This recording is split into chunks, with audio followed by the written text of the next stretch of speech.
Nepal's Gen Z Uprising, the story behind the September 2025 protests. Introduction. The spark that ignited Nepal. Let me start with a question. What makes thousands of young people, still in their school and college uniforms, leave their classrooms and march onto the streets? What makes them face tear gas, water cannons, and even real bullets? Was it just because TikTok was working while Facebook and Instagram were banned? The answer, as you'll see, is much bigger.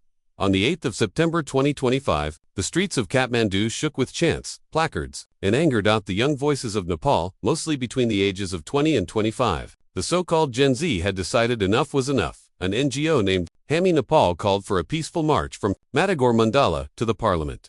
But what began as a non-protest soon turned into a national tragedy. Part 1. The day the streets cried. Imagine this. The sun was just setting. Crowds were swelling in the heart of Kathmandu. Placards read, "We want jobs, not bullets. Freedom is our right, not a favor." Students, young professionals, even teenagers joined the march. For once, it felt like the youth of Nepal was united, but the government saw it differently. Police units, armed with shields and weapons, blocked the way. What followed looked like a scene out of history books on authoritarian crackdowns. Water cannons, tear gas, rubber bullets. At first, the crowd scattered. Then, they regrouped. Some climbed over the gates of the parliament. Complex. And that's when Nepal witnessed something that no democracy should. The police opened fire with live bullets. At least 19 people were killed, over 400 injured. Among them was a 12-year-old child. Friends, imagine being a parent who sends their child to school in the morning, and by evening, you're handed a coffin. It wasn't just an attack on protesters, it was an attack on the soul of the nation. The news spread like wildfire. By nightfall, the streets of Kathmandu and other cities, Butwa, Barapur, Damak, were overflowing with protesters. The government imposed a curfew at 3:30 p.m., but it was too late. That anger had crossed a tipping point. Part 2. Was social media the villain? Mainstream headlines shouted, "Protests over social media ban." But friends, let me tell you, banning Facebook, Instagram, YouTube, Twitter, this was only the final straw. The real roots were corruption, unemployment, and nepotism. Social media simply gave people a mirror. Let's rewind. In November 2023, Nepal's government ordered social media platforms to register with the Ministry of Communication and open a local office. The justification: to fight fake news, cybercrime, and hate speech. Sounds noble, right? But here's the catch.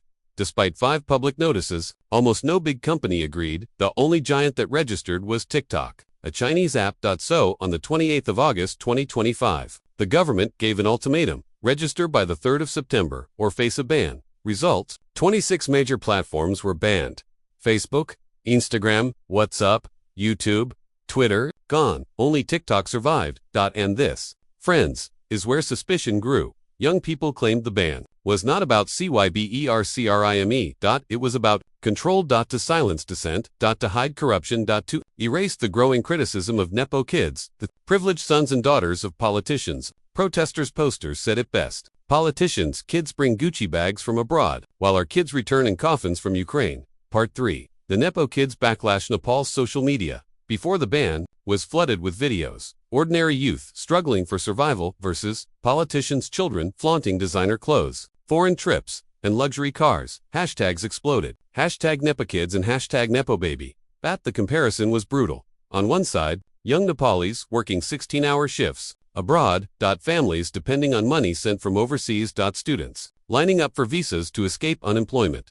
On the other side, Nepo kids posting TikToks and Lamborghinis. Vacations in Paris, Gucci handbags, Rolex watches, and private parties. Friends, the anger was not just about lifestyle, it was about injustice. While the majority were fighting for jobs or forced to migrate, the ruling elite's children lived untouched by reality. Part 4. The silent crisis of unemployment. Let's talk about numbers. In 2024, youth unemployment in Nepal stood at 20.82%. That's 1 in every 5 young people with no job.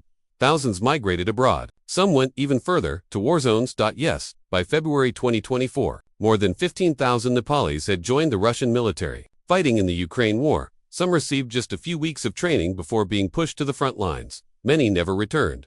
Why would someone risk death like this? Because the salary promised, around $4,000 per month, 500,000 Nepali rupees, was more than they could ever dream of earning back home. Meanwhile, Nepali politicians were posting photos of their kids in London and New York. The hypocrisy stung. Part 5. The rot of corruption. Nepal's democracy, friends, was supposed to be a new dawn in 2008, when the monarchy was abolished. But 17 years later, the dream feels broken. Since 2008, Nepal has changed governments 13 times. Power rotates among the same handful of leaders. K.P. Sharma, Alipishpa, Kamal Dahal, Prachanda, Sher Bahadur, Doibathi, ally, break alliances, reshuffle, while ordinary people suffer. Worse, each has faced corruption scandals. Doiba accused of illegal aircraft deals. His wife accused in the fake Bhutanese refugee scam. Dahal accused of diverting funds meant for Mao fighters. Oli under investigation for illegal land sales and the law. Since 2006, no investigation is allowed against politicians for policy decisions. In other words, corruption is immune.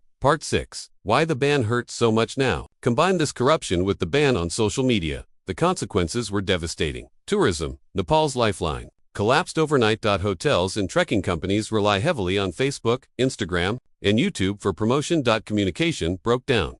Over 7 million Nepalis live abroad. Families rely on WhatsApp and Messenger to stay connected. Imagine suddenly being cut off from your son in Dubai or daughter in Australia. Digital jobs disappeared, from influencers to freelancers. Entire livelihoods were wiped out.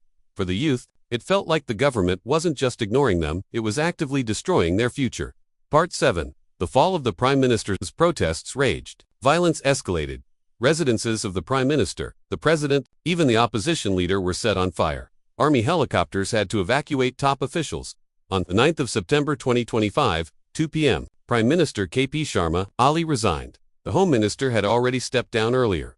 The ban on social media was lifted. But even then, the protesters weren't done. This wasn't just about apps anymore. It was about demanding systemic reforms. Part 8. The bigger lesson for the world. Friends, Nepal is not alone. Everywhere, governments face a choice. Ignore the youth, silence dissent, hide corruption, and one day, the streets will erupt. Nepal is a live case study. A warning. That democracy cannot survive without accountability. Some groups have begun demanding a return to monarchy.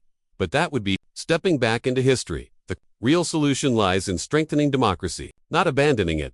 Closing hook. A vision for the future. So what now? Will Nepal rebuild trust between its people and leaders? Will corruption finally be punished? Or will history repeat itself yet again? Friends, if you want to see how a country can rise from poverty to prosperity without losing democracy, watch my case study on Singapore here. It shows how leadership, vision, and accountability can transform a nation. And remember, voices can be silenced temporarily, but not forever, because when an entire generation demands change, no ban, no bullet, no curfew can stop it. Thank you.